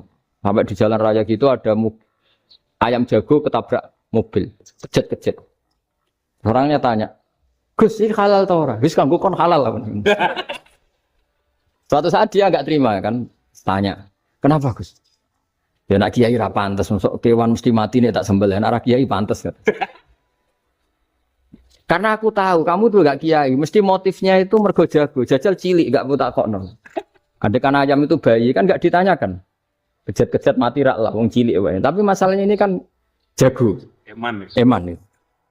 Tapi secara fikih pertanyaannya tadi, hewan yang sudah tidak punya hayatun mustaqirrah, dia hanya punya al-hayat al-ittiroriyah, dia punya harokah ittiroriyah. Dia mati kejet-kejet, memang prosedur mati harus seperti itu. Mbok kecelakaan kayak apa, kalau mati kan kejet-kejet dulu. Nah ketika kejet-kejet ini pertanyaannya ini kan, hidup apa mati namanya? Enggak, namanya hidup apa mati? Pas kejet-kejet itu. Hidup. Cara Imam Malik itu hidup. Ya sudah kalau hidup disembelih ya halal. Karena misalnya nanti kalau nggak disembelih matinya kan 2 menit lagi. Gara-gara disembelih mati sekarang. Tetap penyebab kematian itu nyembelih. Penyembelian ini sebab kematian. Tapi kalau Imam Syafi'i enggak, cara berpikir wes nemen, paling roh besok kaget langsung mati. Kalau gitu berarti kamu nyembelih barang mati. Jadi fikih itu kadang unik. Makanya ketika ngitung fikih itu unik ya. Orang keluar mani wajib apa? Mandi kan. Terus Imam Syafi'i ditanya, kenapa kalau orang lahir kelahiran juga harus mandi? Namanya nifas. Fa innal walada waliyun munakidun. Ya anak ya mani yang menggumpal. Bedanya apa anak dengan mani itu? Jadi fikih itu ya kadang lucu. Di rumah-rumah tenan juga lucu. Keluar mani wajib mandi. Berarti kalau keluar anak ya wajib mandi karena hakikatnya anak adalah mani yang mengkristal. Sosionis jadi dosen macam-macam itu kan hakikatnya mani. Itu fikih. Nah terus ditanya, kenapa kalau lahir langsung mati tidak wajib disolati? Ya, jawabannya Mas Syafi'i lucu. Di mana-mana sholat tuh nyolati mayit. Yang namanya mayit itu pernah hidup terus mati. Kalau itu ndak mayit ya sudah. Jadi kadang, nah iya kan disebut sholat mayit. Yang namanya mayit itu apa? Pernah hidup. Nah ini kan ndak pernah hidup. Maka ya sudah seperti itu. Jadi nggak khilaf itu nggak mungkin. Nah kalau qit'atul lahmin, kalau hanya potongan daging, mungkin wah itu tidak manusia karena qit'atul lahmin. Sekarang pertanyaannya, kalau sudah berbentuk manusia, meskipun tidak pernah hidup, nah ini mulai perdebatan karena melihat tidak pernah hidup itu nggak memenuhi syarat, tapi melihat ini sudah suratu adamiyin, bentuknya sudah. Nah kira-kira gitu perdebatan fikih. Makanya dulu awal mula zaman sahabat itu sudah debat. Masyhur kan Nabi ada kontingen ke Bani Quraidah. Ya kalau kira-kira saya minta Pak Rektor kamu jangan kalau ke Malang jangan sholat asar kecuali sampai Tuban. Sebelum Tuban ternyata matahari mau tenggelam. Terus Pak Rektor milih, wah sudah sholat di Bulu. Padahal belum Tuban. Padahal saya bilang jangan sholat asar kecuali di Tuban. Yang Pak Haris enggak tetap sholat di Tuban meskipun matahari sudah tenggelam. Karena Nabi menyebut Tuban. Singkat cerita, zaman itu kan Bani Quraidah. La tusolliyanal asra illa fi Bani Quraidah. Kalian semua jangan sholat asar kecuali sampai Bani Quraidah. Ternyata di tengah perjalanan matahari sudah mau tenggelam, kira-kira kurang 2 menit atau 3 menit. Sahabat-sahabat, sudahlah kita sholat asar di sini. Kalau sampai sana pasti sudah tenggelam. Separuh sholat. Yang separuh enggak, kata Nabi harus di Bani Quraidah. Ya sudah nunggu di Bani Quraidah meskipun matahari sudah tenggelam. Sehingga kita dua kelompok ini matur, ya Rasulullah kita ngalami ini perdebatan gini-gini. Di semua riwayat, di hadis-hadis sahih disebut salam yu'anif wahidan minhuma. Nabi tidak menyalahkan salah satunya atau enggak menyalahkan dua-duanya. Itu bahasa Indonesia juga ribet, yang benar gimana itu? Enggak menyalahkan salah satunya, apa enggak menyalahkan dua-duanya? Gimana bahasa benernya? Salah satunya. Salah satunya itu dua-duanya? Ya. Enggak, kalau bahasa Indonesia tidak menyalahkan Kedua-duanya. kedua-duanya apa salah satunya yang benar? Kedua-duanya. Bahasa Indonesia itu ya kadang ruwet ya. Orang pinter kayak Pak Habibie itu namanya ya orang luar biasa. Nanti sekolahnya orang-orang idiot itu ya sekolahan luar biasa. Orang pinter banget bahasa Indonesianya ya luar biasa. Kalau sekolah untuk orang-orang yang idiot juga Pak, luar biasa. Jadi kalau dipuji luar biasa tuh gak jelas ini luar biasa ya. Gak jelas kadang bahasa kita ini kadang ya gak jelas. Nah itu gak menyalahkan dua-duanya apa salah satunya? Keduanya. Tidak menyalahkan kedua-duanya. Misalnya dibahasakan gak menyalahkan salah satunya, benar apa salah? Benar. Benar, ya sudah benar semua. Jadi itu bukti bahwa ijtihad itu boleh. Saya ulang lagi, bukti bahwa ijtihad itu padahal ini jelas yang satu harus sholat asar padahal matahari sudah tenggelam. Makanya di antara fikih unik itu begini. Saya ulang lagi fikih unik. Saya menyaksikan betul ketika ada orang tanya Mbah Mun saya ini Kopassus. Kadang latihan itu sampai waktu zuhur habis. Saya harus bagaimana? Gayanya Mbah Mun itu unik. Sementing ojo ngosor sholat. Engkau yojo niat jamak. Atok kodok katanya. Singkat cerita terus orang ini diskusi sama saya. Karena ini ya alim pernah mondok. Kenapa qashar tidak boleh? Karena qashar itu ekstrim. Merubah bentuk sholat. Dari 4 menjadi 2. Maka alasannya harus jelas. Harus jelas itu orang yang latihan di Kopassus itu kan dia sudah berasrama di situ. Berarti dia sudah tidak musafir karena asramanya di situ. Sudah mukim. Kalau dia qashar itu merubah bentuk sholat dari 4 menjadi 2. Merubah itu ekstrim. Tapi kalau dia qadha itu hanya mengakhirkan sholat dari waktunya. Kira-kira kalau kamu jadi malaikat ekstrim mana? Merubah sama menunda.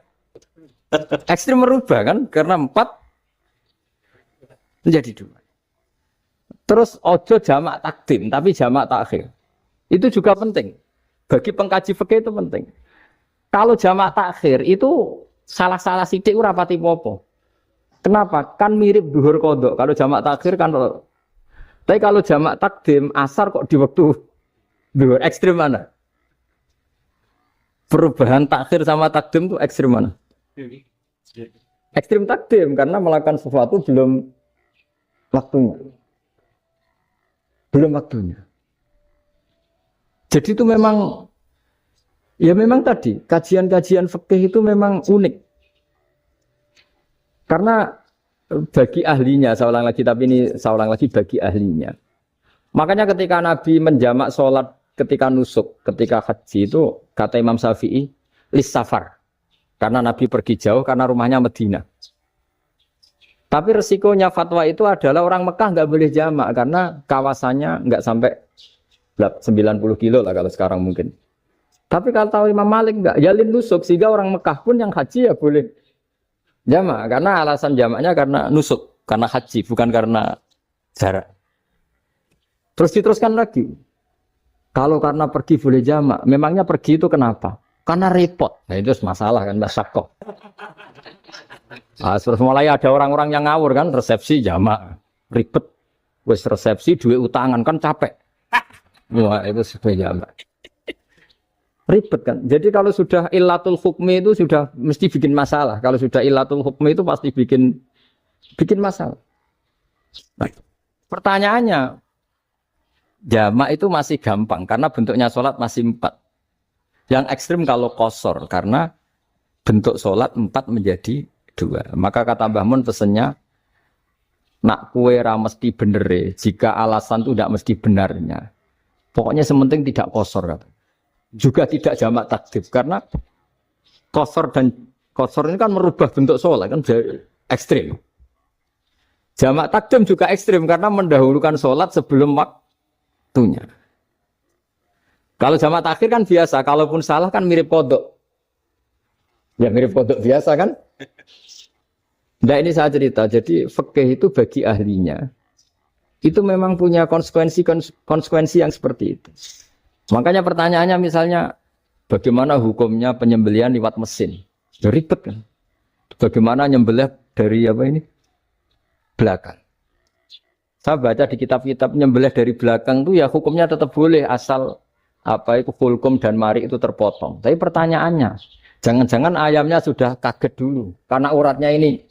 Makanya perlu ditanya ahli medis, lah uratnya tercabut ini jangan-jangan sudah berstatus mati. Kan potensi ketika dipotong dari sini, potensi sudah berstatus mati.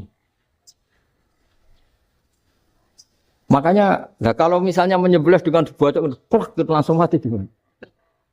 Itu tetap ada doktor, kalau dalam bahasa fikih doktor. Dia terkaget, begitu, ada doktor karena nggak bisa bernafas terus mati. Berarti kelangsungannya bangkai. Jadi orang yang pengkaji fikih itu ya seperti itu, memang itu yang ditekuni. Tapi kita sebagai orang awam ya tadi, nak sing kecelakaan itu wedhus, ayam jago ngeman, tapi nak pitik cilik ikhlas. Makanya ada pertanyaan orang-orang saya pernah ditanya itu ya bingung tenan. Gus, kalau ada orang mati oplosan misalnya, jenengan datang sholat enggak? Ya datang sholat kan dia orang mukmin saya tetap sholat. Kenapa? Ya kan matinya oplosan. Tapi andekan tokoh yang mati, kamu sholat enggak? Ya sholat kan dia tokoh. Jadi ribet. Fikih itu ribet. Makanya Imam Nawawi nanti ngendikan gini. Ada orang ngundang Nabi ya Rasulullah, saya mohon nyolati ini. Nabi tanya, punya utang enggak? Punya. Nabi saya tidak mau nyolati mayit yang punya utang. Terus ada sahabat datang, ya Rasulullah utang itu tak ambil alih kami. Berarti dia sudah tidak punya utang. Terus Nabi kerso nyolati. Pertanyaannya, utang itu hal yang boleh. Saya ulangi, utang itu hal yang boleh. Tapi kenapa Nabi se-ekstrim itu? Tapi ketika Nabi mau kondur itu ngendikan gini, ini PR ya bagi UMM ini PR ya. Nabi sebelum kondur bilang gini, sallu ala sahibikum. Dong saya tidak nyolati ini, tapi tolong ini disolati. Terus kata Imam Nawawi, dianalogikan atau dikiaskan siapapun pelaku dosa besar atau mati dalam keadaan tidak benar. Misalnya pas dugem mati, pas oplosan mati. Itu sebaiknya tokoh-tokoh itu enggak nyolati. Karena nanti dianggap penghormatan. Misalnya Ketua PP Muhammadiyah, rektor nyolati wong mati oplosan kan keren. Mati oplosan disolati rektor. Ya sudah, tapi kalau nggak disolati nanti ada tradisi yang keliru, yaitu janazatul muslim tidak ngalami disolati. Padahal siapapun yang muslim, janazahnya harus disolati.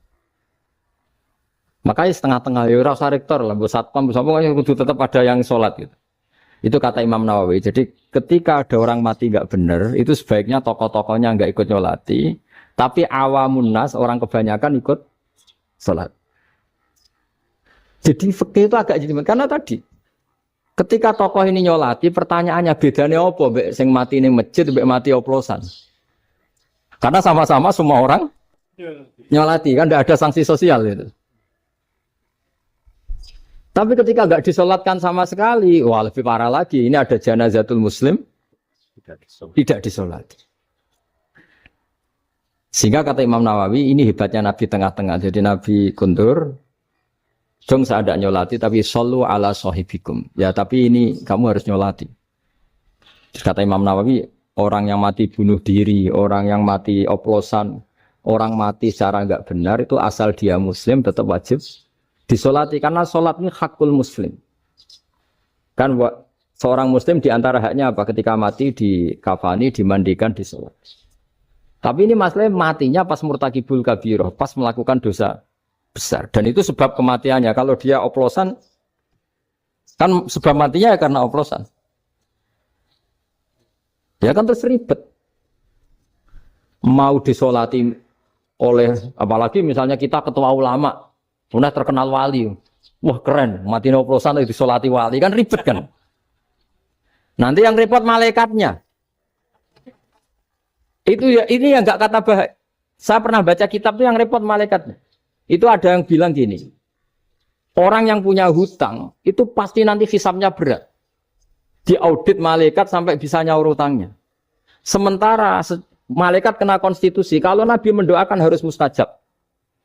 Ini kan ada dua hukum yang berlawanan.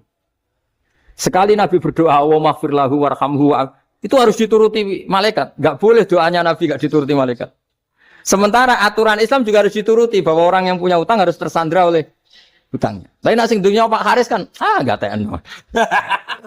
Gak ngefek gitu. Jadi misalnya Pak Haris bingung sampai nangis semua maghfir lahu kan, gak ngefek. Malaikat gak itu, gak sudah lewat.